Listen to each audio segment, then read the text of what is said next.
Good morning, everyone. I'm very pleased to be here. This is one of my favorite cities in Poland, one of the 5 that we chose to host the Polish presidency next year.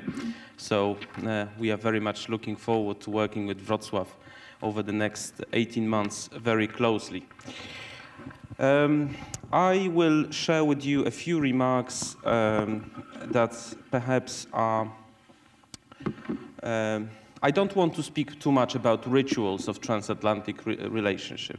I think that it was actually Witney who called the fetishization of transatlantic relations the state at which we are. I think that we should focus today on the realistic diagnosis of the situation. We should admit that perhaps we have grown too complacent about. Can you hear me? Oh, yeah. Perhaps we have grown a bit too complacent about the leadership of the West.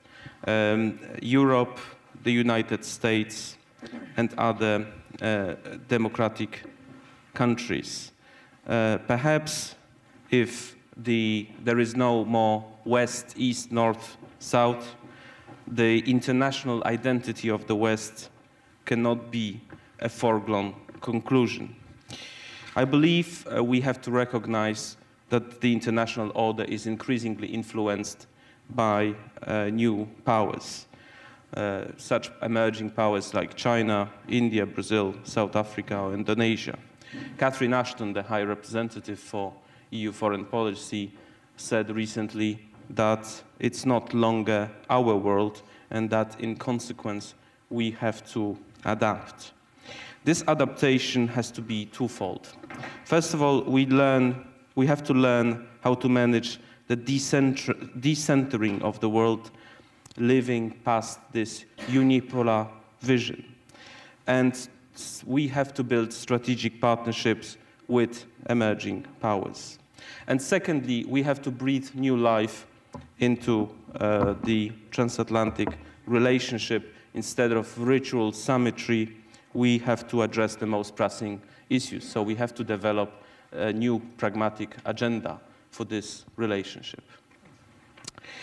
I believe also we have to get used to more flexible policy communities, coalitions that already function or are in the making.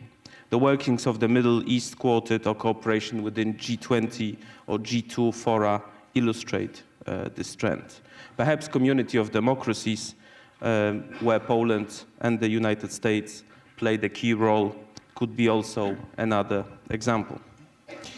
So I will insist again, we should not focus too much on theological discussions about the institutions, but we have to sharpen up our policy focus. This year, the Spiegel ran a headline, "Why Obama is Ignoring Europe," subtitled "The Crisis in Transatlantic Relations." So is it really true that Washington is turning away its attention to Europe? I would argue this is not the case. It's more the case of the US recognizing that the united Europe can take responsibility for its own backyard. Okay. And my final point, one issue that we have to address in Europe much more seriously is the question of common security and defense policy. There is a very vast security agenda in the transatlantic community, and here the establishment of common security and defense policy of the European Union is a very important necessity. And on climate and energy, this is also a very important future part of the new transatlantic agenda. Let me just finish with saying that Poland, during its presidency, will certainly try to, as much as we can, foster this transatlantic relationship and engage our strategic partners to develop a sort of new positive agenda. Thank you. Minister, thank you very much for this. I didn't mention to the audience that it's gone. They were going to do, there was some independent computer graphics being put on for our next speaker, for the session after this, the the Supreme Allied Commander of Europe. Thank you very much, Minister, about this whole idea of, especially the CFSP, the ESDP, which you mentioned. On this point of even Europe getting a common defence policy, forgetting about interdependency, I'd like to turn my attention to Nick Witney, who's done an awful lot of work on these issues of defence, integration, does it work or doesn't it work? And indeed, can we even talk about interdependency when we can't even get a common defence policy, especially when it comes to interoperability and sharing defence resources? Well, thank you, Judy. Yeah, it's tough work trying to get Europeans to cohere around a common foreign policy, and perhaps even tougher to get them to cohere around an effective European defence effort. But at least in the 10 years that this effort has been in train, we have moved on, and of course, very significantly, the United States has moved from a position of initial thorough skepticism about the idea of Europe getting its act together more to one of support. Well,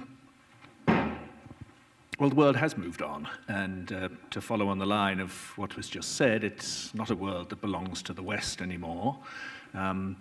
Patently, we are all globally much more interdependent, which is uncomfortable because security has traditionally been about eliminating dependencies as vulnerabilities. But we're having to get used to them, and in some ways they are advantageous.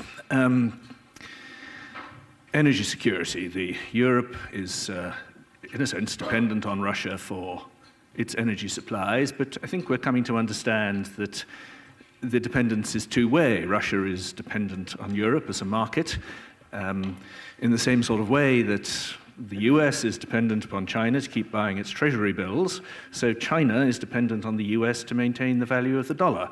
And in these sort of interdependencies, we are hopefully beginning to invest in relationships which can avoid the conflicts which in a previous era would have been the natural consequence of these dependencies. If I may just make a couple of other sort of brief headline observations. I think part of the way in which the world is changing, and thinking particularly of the Transatlantic Partnership, is that we need to be more realistic in Europe. I've characterized the typical European view in the past as frankly rather infantile in relation to America, attention-seeking and responsibility-shirking.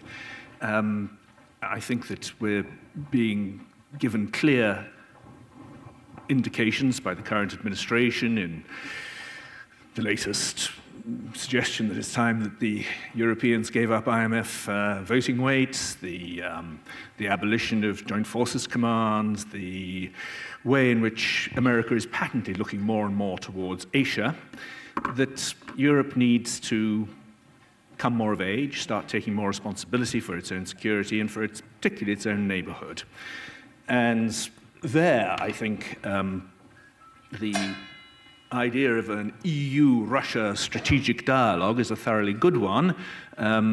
I think probably the way in which it's been set up for Deauville next week is a thoroughly bad way to set about it, but the principle of the EU talking more to Russia about the combined security space, and that way responding to the Medvedev sense of wanting to get Russia more bedded into the European security space, I think that principle is an excellent one. If I may be allowed a brief advertisement. No, yes. I'm coming to an end. Yeah. The European Council on Foreign Relations is producing a report next week about the European Security Order, which talks about the importance of dialogue between the EU and Russia, and also involving Turkey, because let's be clear, no one's lost Turkey. Turkey has simply found itself as a regional power with a global voice, and what we all need to think about doing is treating the Turks not as an issue, but as an actor, and integrating them more effectively into how we manage the European security space without prejudice to whether they join the EU or not eventually. Thank you. It's very interesting what you say about this whole idea Europe must, we've heard this so many times, Europe must get its act together. And what surprised me about these sessions over the last 24 hours is that, it's America that must make up its own mind. In fact, the US has already decided that it wants a stronger Europe. And perhaps the Europeans should stop looking for the US to solve all the problems and actually become, I think one of the panelists said yesterday, it's such a greater need for integration